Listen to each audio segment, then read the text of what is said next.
अनंत कोटी ब्रह्मांड नायक महाराजाधिराज योगीराज परब्रह्म सच्चिदानंद भक्त प्रतिपालक शेगाव निवासी समर्थ सद्गुरु श्री गजानन महाराज की जय। हा अनुभव आहे चेंबूर मुंबई वरून सौ राधिका मोहन अश्रेकर या ताईंचा। ताई म्हणतात त्यांचे नियोजन हाच अनुभव। जय गजानन।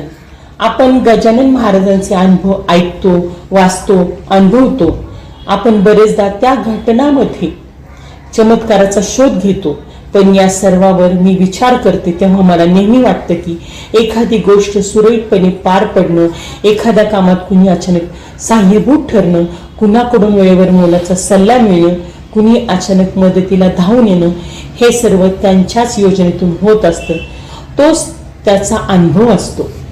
मी मॅट्रिकला असतानाची म्हणजे साधारण 1978-79 ची ही गोष्ट आहे। तेव्हा परीक्षेत मिळणाऱ्या गुणांच्या टक्केवारीची वेडी शर्यत सुरू व्हायची होती। पहिल्या झटक्यात मॅट्रिक पास ही फार मोठी गोष्ट होती, पण तेही कठीण होतं। आमच्या कुटुंबात आत्ते, मामे, मावस, चुलत अशी बरीच भावंड होती। त्यांच्यापैकी कुणीही मॅट्रिकला पहिल्या प्रयत्नात उत्तीर्ण झाला नव्हता आणि आता माझी वेळ होती। घरची आर्थिक आणि शैक्षणिक परिस्थिती फारशी चांगली नव्हती। आई चौथी शिकलेली, शिकवणीचं खूळ तेव्हा नव्हतं आणि असतं तरी घरी पैसा नव्हता। त्यातून माझे इंग्लिश आणि गणित बेताचंच होतं। म्हणजे मी पण पहिल्या प्रयत्नात निघणं जरा कठीणच होतं। आई तेव्हा गजानन विजय ग्रंथाचे नियमित वाचन करीत असते, त्यामुळे पोथीतील कथामुळे आणि चित्रामुळे महाराज ऐकून माहीत होते। परीक्षा अगदीच जवळ आली होती आणि एके रात्री महाराज स्वप्नात आले। मी त्यांना नमस्कार केला। ते मला म्हणाले, काळजी करू नकोस, मी आहे ना, घाबरतेस कशाला, सर्व ठीक होईल, अडचणी दूर होतील। दुसऱ्या दिवशी दुपारी मी ते स्वप्न आईला सांगतच होते। तो माझी खास मैत्रीण जयश्री सावंत माझ्याकडे आली। मला म्हणाली, साधना, माझा मावस भाऊ गणित खूप छान शिकवतो, तो आपल्याला शिकवायला तयार आहे आणि पास होण्यासाठी आवश्यक ते इंग्लिशही शिकव। झालं, ज्या विषयाची भीती होती त्याची सोय झाली। आता प्रश्न होता वेळेचा, म्हणजे फार वेळ शिल्लक नव्हता। तर तीही अडचण दूर झाली, कारण तितक्यातच शिक्षकांच्या राज्यव्यापी संपाची घोषणा झाली। त्याचा परिणाम म्हणून परीक्षा पुढे ढकलण्यात येऊन आवश्यक तो वेळही उपलब्ध झाला आणि आम्हा सर्व भावंडांमध्ये मी पहिली ठरले की जिने पहिल्याच प्रयत्नात मॅट्रिक परीक्षा उत्तीर्ण केली। मी मॅट्रिक पास होणं हा माझ्यासाठी महाराजांचा फार मोठा अनुभव होता, त्यामुळे मनात त्यांच्याविषयी श्रद्धा दृढ झाली नसती तर नवलच। पुढे 1986ला माझं लग्न झालं आणि लग्नानंतर आमच्या ओंकारचा जन्म झाला। माझ्या मनातील श्रद्धेपोटी मी महाराजांना बोलले की आम्ही दोघं मुलाला घेऊन शेगावला दर्शनासाठी येऊ। मी त्याबद्दल मोहन म्हणजे माझ्या मिस्टरांना सांगितलं। त्यांनी महाराजांचं नाव ऐकलं होतं, परंतु त्यांना फारशी माहिती नव्हती, अनुभव नव्हता। त्यांचा देवावर विश्वास पण बुवा बाजूवर नव्हता, त्यामुळे मनात थोडी शंका घेऊनच ते माझ्या नवसासाठी म्हणून शेगावला यायला तयार झाले। मला आपलं नेहमी वाटतं की कुणी साशंक मनाने शेगावला जात असेल तर महाराजांचं ब्रीद वाक्य आहे, अरे तू शेगावला ये तर खरं, बाकी पुढे पाहू। तो 1990चा मे महिना होता। आम्ही प्रथम मुंबईहून जळगावला माझ्या मावशीकडे पोहोचलो व दुसऱ्या दिवशी जळगावहून शेगावला जाण्याचं ठरविलं। तेव्हा जळगावला थांबत असलेल्या गाड्या अगदीच अल्प होत्या। एखादी गाडी सुटली की दुसऱ्या दिवसावर बेट ढकलण्याची वेळ असायची। शेगावहून 2:30ला परतीची गाडी होती। आम्ही दोघं मुलासह शेगावला पोहोचलो। स्टेशनवर घोषणा झाली की 2:30ची गाडी भरपूर लेट असून ती संध्याकाळी 5 पर्यंत सुटेल, म्हणजेच आम्हाला दर्शनासाठी भरपूर वेळ उपलब्ध होता। आमचं शेगाव दर्शन झालं। मिस्टरांनाही प्रसन्न वाटलं। गाडी लेट असली तरी कधी कधी ती वेळेच्या आधी पण येऊ शकते, या विचाराने आम्ही स्टेशनची वाट धरली।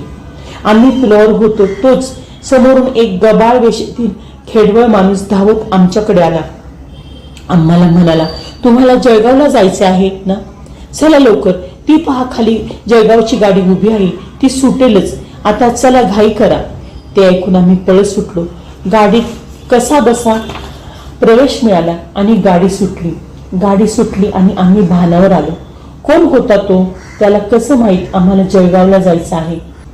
मुळात आपण तर मुंबईचे, पण आपण तर कुठे बोललोही नाही. आपल्या दोघांच्या शिवाय हे कुणालाच माहीत नाही. पण आता या प्रश्नांना तसा काही अर्थ नव्हता. गाडीच्या वेगासोबत प्रश्न बाजूला जाऊन त्याची जागा श्रद्धेने केव्हाच काबीज केली होती. असो तर अशी मी एक महाराजांची श्रद्धाळू भक्त राधिका अश्रेकर मुंबईला चेंबूर येथे राहते. 2006ची एक घटना सांगते आणि तुमची रजा घेते. तेव्हा माझे 2 भाऊ नंदू आणि रावी नवी मुंबई वाशीच्या पलीकडे जुईनगर येथे राहत होते. सोबत आई होती. चेंबूर ते जुईनगर हे अंतर जवळपास 20 किलोमीटर. त्या दिवशी आषाढी एकादशी होती. नंदूने सेकंड हँड मारुती व्हॅन घेतली होती. त्या दिवशी संध्याकाळी नंदू, त्याची बायको दर्शना, मुलगा सोहम आणि रावीन, त्याची बायको तनुजा आणि त्याचा 4 महिन्याचा मुलगा देवम असे सगळे सांडपाड्याला खरेदी उरकून माझ्याकडे आले. आई घरीच होती. रावीनला अंगात ताप होता. ते रात्री माझ्याकडे 8 वाजता आले आणि फराळ उरकून व आईसाठी फराळाचं घेऊन रात्री उशिरा माझ्याकडून परतीसाठी निघाले. परतीचा प्रवास जास्तीत जास्त पाऊण तासाचा, पण रात्रीचे 12 वाजत आले तरीही पोचल्याचा फोन आला नाही. मी इकडे अस्वस्थ झाले. 12च्या सुमारास रावींचा फोन आला. ताई, वाशी टोल नाक्याजवळ आमची गाडी बंद पडली आहे. नंदू आणि बहिणी मॅकॅनिकलला शोधायला गेले आहेत.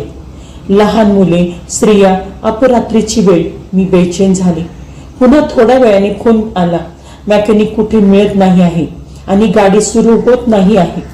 आम्ही जिथे फोन ठेवतो तिथेच गजानन महाराजांची मूर्ती आहे. मी महाराजांना म्हटलं, महाराज, तुम्हीच यातून काही मार्ग काढू शकता. माझ्या हातात तुम्हाला म्हणणं हाच मार्ग आहे. काहीतरी मदत त्यांना मिळू दे. मी प्रार्थना करून अस्वस्थपणे आत बाहेर फिरत होते. मध्येच मूर्तीसमोर बसून पुन्हा प्रार्थना करत होते. साधारण अर्धा तासाने फोन आला. ताई, आम्ही घरी पोहोचलो. मी विचारलं, गाडी सुरू झाली का? त्यावर रावींना सांगितलं, अगं नाही, विरुद्ध दिशेने एक मारुती सर्व्हिस व्हॅन आली. त्यांच्याकडूनही गाडी सुरू झाली नाही. मग त्यांनी टो करून आम्हाला घरी सोडवलं. मी त्यांना विचारलं, तुम्ही आमच्यापर्यंत कसे पोहोचलात? तर त्यांनी सांगितलं, आम्हाला वर्कशॉपला एक फोन आला की अमुक ठिकाणी गाडी बंद पडली आहे. त्यात लहान मुले आणि स्त्रिया आहेत. तुम्ही जाऊन मदत करा. आम्ही त्यांना विचारलं की तुम्ही कोण? त्यावर त्यांनी सांगितलं, मी बसमधील एक प्रवासी आहे. गाडीच्या बाजूने आमची बस गेल्यामुळे माझ्या हे लक्षात आले. तुम्ही कृपया त्यांना मदत करा. फोन ठेवला आणि लगेच आम्ही निघालो. सगळे घरी सुखरूप पोचले होते. वेळेवर मदत मिळायला कुणीतरी निमित्त ठरला होता. कुणीतरी अचानक साह्यभूत ठरणं हा त्याच्याच योजनेचा भाग. त्या रात्री पहिले अस्वस्थपणाने झोप येत नव्हती आणि नंतर गजानन महाराजांच्या स्मरणात झोप हरवली होती. गादीवर पडून जप मात्र सुरू होता. श्री गजानन जय गजानन, श्री गजानन जय गजानन. हा अनुभव तुम्हाला कसा वाटला तुम्हाला नक्की सांगा व तुमचे काही अनुभव असतील तर ते आम्हाला कमेंटद्वारे किंवा डिस्क्रिप्शन बॉक्समधल्या ईमेल ID वर जरूर कळवा. गण गण गणात भोवते, गण गण गणात भोवते.